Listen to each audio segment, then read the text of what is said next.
Here's the brutal truth. Most dealerships are stuck. Same excuses, the same broken processes, the same frustration over and over. Why can't my team just follow the system? That sounds familiar? You're in the right place.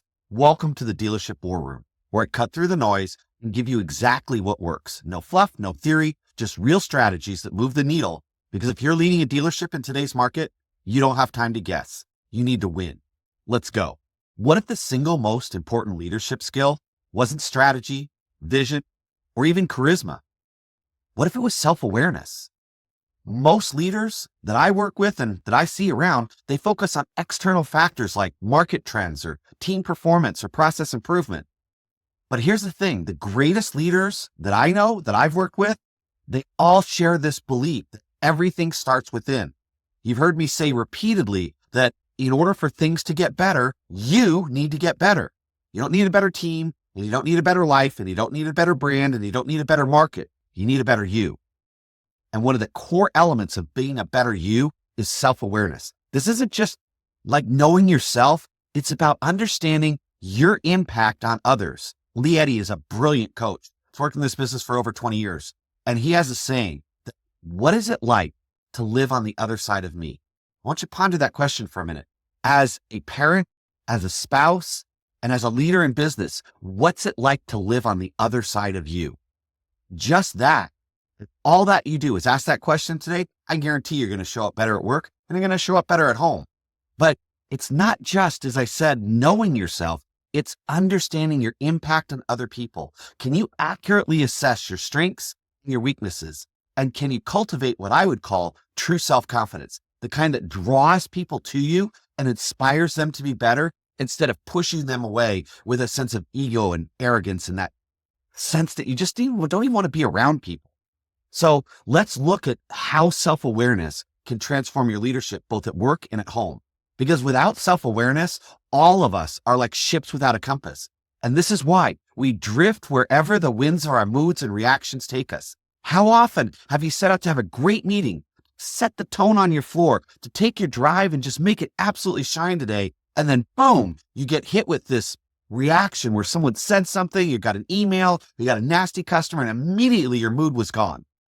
You see, when you don't have really good emotional self-regulation, we don't have really good self-awareness, you are at the mercy of the moods and reactions that show up in your day.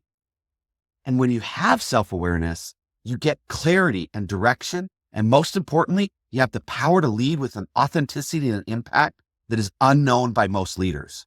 So let's start with understanding your impact. Do your words and actions, do the way you show up, how you give feedback, how you praise, how you correct. Do they build trust and confidence? Or do they create distance and doubt? You see, realistic self-assessment allows you to acknowledge your blind spots and embrace feedback. You have this sense of, I absolutely want feedback. And you do so without defensiveness or denial. Most leaders that I've worked with, when I've shared with them 360 feedback reports, it feels like a gut punch. But the first half hour of our meeting is spent constantly telling me why that's not true. They don't understand. Maybe the survey was taken on a bad day. They just need to understand where I'm coming from. They don't understand how hard my job is. And I always tell them, they don't care how hard your job is. It's your job. You're the one that's getting paid for it. But what you're looking for, and here's a question I'd ask you to use. If you find yourself getting defensive around your feedback or want to deny what other people are saying, ask yourself this question. What in my behavior could cause them to feel that way? I guarantee you this, while there may be more to your story, and there are indeed things they don't understand about you and what's going on, and they may have taken a small thing and blown it out of proportion, I guarantee you there was something in your behavior that caused them to feel that way. And the more you can own that, the more you're going to be able to take real feedback, turn it into real self-awareness, and make a huge difference in the things that you're trying to do. So let's take a look at self-confidence. Are you secure enough to admit mistakes? Can you laugh at yourself? Do you have that self-deprecating humor that really makes life fun, that really helps bring you in and draws other people to you? Or do you cling to being right at all costs, that no matter what, you let these petty, petulant ego things jump in and get there? So let me ask you, let's take a look. What can you do today to begin really building and expanding your self-awareness. How specifically can you get a little more dialed in on a realistic self-assessment so that you know your blind spots, you actively embrace feedback, and you do so without defensiveness and denial? That your self-confidence is built and dialed up so that you're secure enough to admit your mistakes and laugh at yourself. And you can kind of get rid of this need to always be right. And can you really ask yourself the question, what's it like to live on the other side of me? You already know how this business works. Winners adapt, losers complain. The best managers don't waste time. They build teams that produce month after month, year after year. So if you're here, you're ready to be different.